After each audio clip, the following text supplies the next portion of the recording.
Selamat pagi, selamat hari Minggu, Bapak Ibu saudara yang Allah kasihi. Mari kita bersama-sama berdoa sebelum membaca dan merenungkan firman Tuhan dalam ibadah kita. Kita menundukkan kepala. Allah yang Maha Baik, kami datang kepadamu dengan penuh ucapan syukur karena kasih sayang Tuhan yang memungkinkan kami boleh kembali beribadah kepadamu, baik kami yang beribadah di gereja maupun di rumah kami masing-masing pada masa new normal ini. Kami akan mendengarkan sabdamu yang kudus, dan kami mohon tuntunan Roh Kudus Tuhan menolong kami agar kami mampu memahami firman-Mu dengan baik, dan hari-hari kehidupan kami juga boleh seturut dengan firman-Mu saja. Di dalam pengasihan Tuhan Yesus Kristus, firman Allah yang hidup, kami berdoa kepada Bapa di sorga. Amin. Jemaat Tuhan, kita akan membaca dari Injil yang ditulis oleh Matius pasal 13 ayat 31 hingga 33, dilanjutkan dengan ayat yang ke-44 hingga yang ke-52. Yesus membentangkan suatu perumpamaan lain lagi kepada mereka, katanya, hal kerajaan sorga itu seumpama biji sesawi yang diambil dan ditaburkan orang di ladangnya. Memang biji itu yang paling kecil dari segala jenis benih, tetapi apabila sudah tumbuh, sesawi itu lebih besar daripada sayuran yang lain, bahkan menjadi pohon, sehingga burung-burung di udara datang bersarang pada cabang-cabangnya. Dan ia menceritakan perumpamaan itu juga kepada mereka. Hal kerajaan sorga itu seumpama ragi yang diambil seorang perempuan dan diadukkan ke dalam tepung terigu 3 sukat sampai kamir seluruhnya. Ayat 44 hingga 52.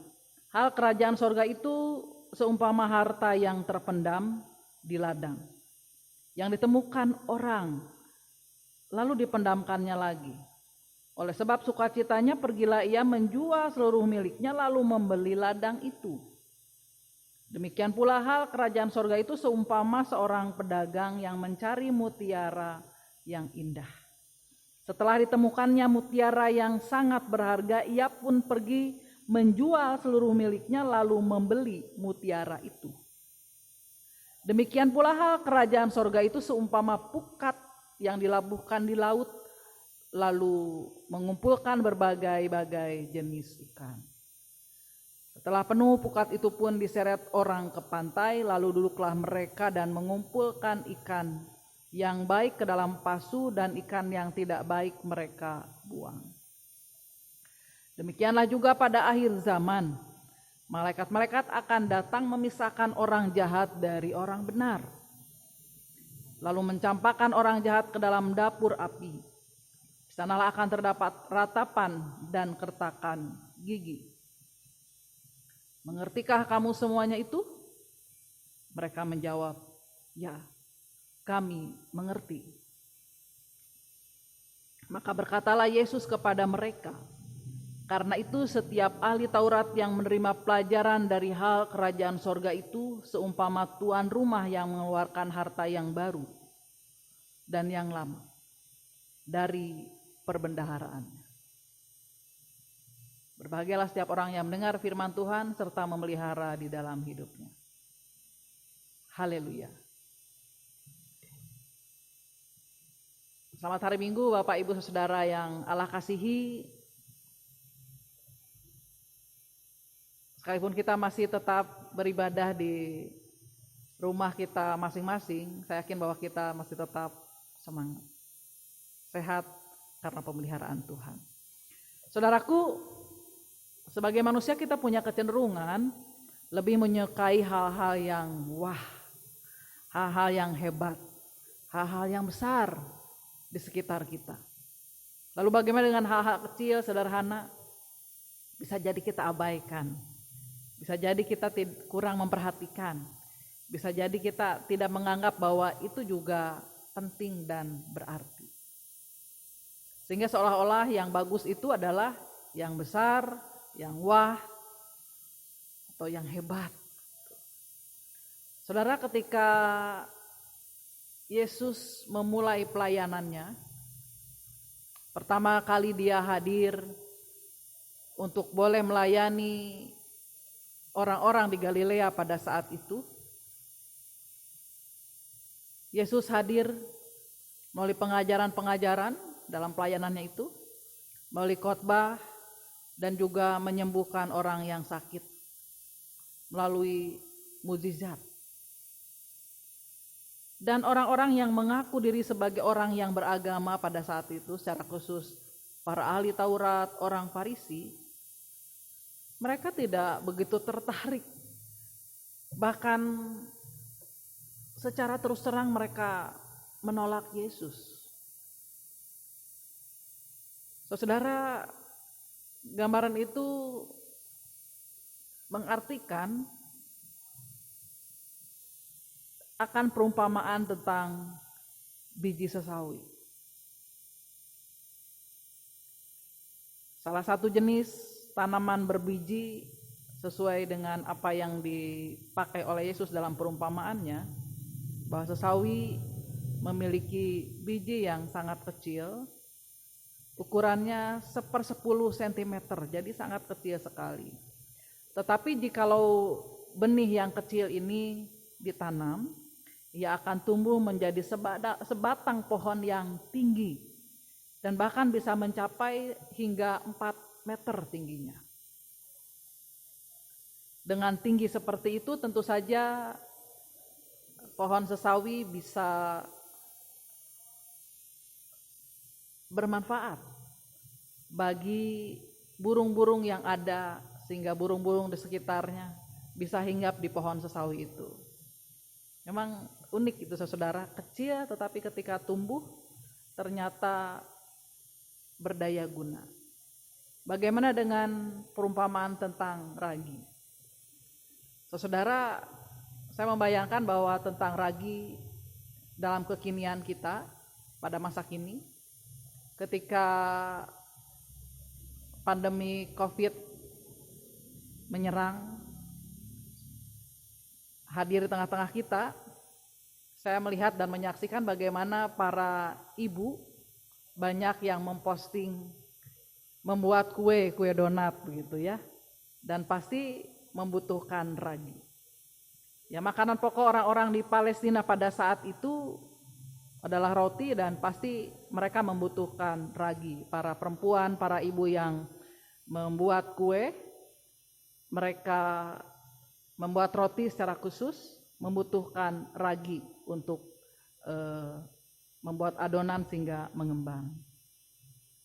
Tentu saja ragi bagi para perempuan atau para ibu yang memasak juga tidak perlu banyak-banyak.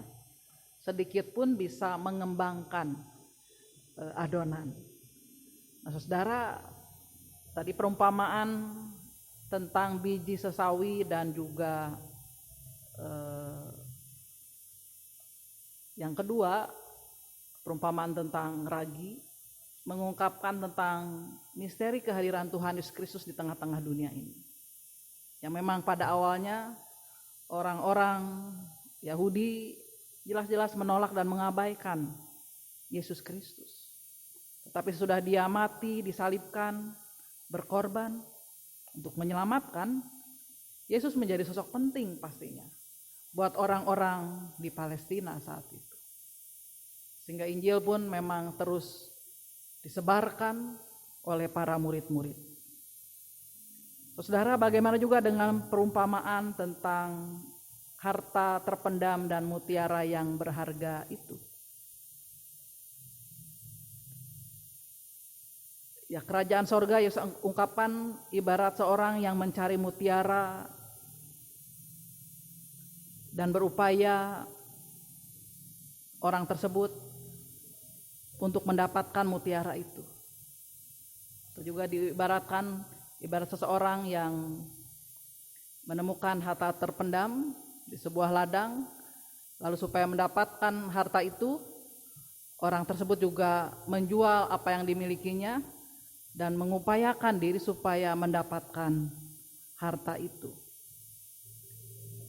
Sebenarnya saudara itu juga menggambarkan tentang keberadaan orang percaya, tentang kita semua.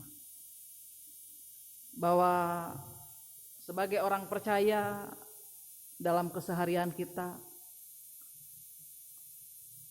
mengimani bagaimana Kristus yang sudah berkorban buat kita.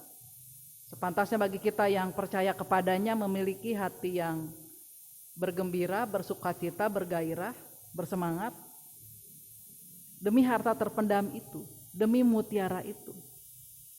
Jadi sebagai orang percaya kita juga ditantang saudara, karena harta yang terpendam, mutiara yang berharga itu bukankah menggambarkan tentang Tuhan Yesus Kristus sendiri. Dia adalah Tuhan dan Juru Selamat kita, dan setiap orang percaya pasti sangat mengasihi Dia.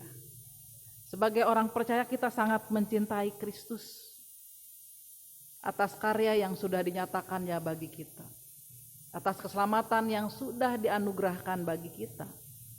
Oleh karenanya selayaknya kita juga senang, sukacita, boleh bersemangat dalam pelayanan di rumah Tuhan yang kudus. Kita juga tidak segan-segan untuk berkorban bagi Tuhan Yesus dalam pekerjaan pelayanan. Mungkin suatu waktu kita harus kehilangan apa yang mungkin kita anggap sebagai suatu yang menyenangkan kita, yang berarti bagi kita. Tapi ketika kita diperhadapkan dengan Kristus, apa yang akan kita pilih? Saya yakin bahwa kita pasti akan berupaya menyenangkan hati Tuhan. Kalaupun tadi harus kehilangan apa yang kita anggap sesuatu yang berharga, sesuatu yang menyenangkan, tapi ketika Kristus lebih berharga bagi kita, pasti kita juga akan mengupayakan diri memberi yang terbaik buat Dia. Kita akan memiliki semangat rela berkorban bagi Kristus. Ketika gereja membutuhkan kita dalam pelayanan, dan seandainya dalam pelayanan itu kita juga menghadapi tantangan, cobaan, godaan, kita tidak surut dalam pelayanan itu.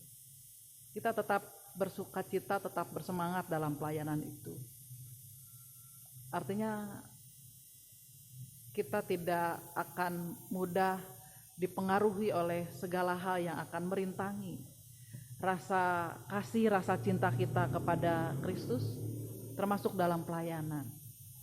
Saya yakin saudara dalam pelayanan kita di rumah Tuhan, di gereja Tuhan, ada banyak hambatan, ada banyak tantangan, ada banyak rintangan.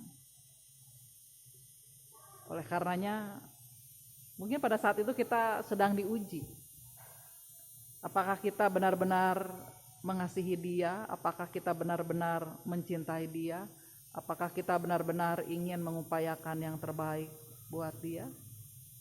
Saya yakin pasti itu yang akan kita pilih. Kita akan terus berupaya melakukan yang terbaik bagi Kristus. Karena apa? Karena kita sungguh meyakini kita dikasihi juga oleh Dia. Saudaraku, kiranya Roh Kudus saja yang membantu dan menolong kita, agar kita juga boleh tetap menjadi pribadi-pribadi yang tetap bersemangat, bersukacita, bergairah dalam setiap pelayanan yang kita emban, demi hormat dan kemuliaan nama Tuhan. Roh Kudus menolong dan memampukan kita. Amin.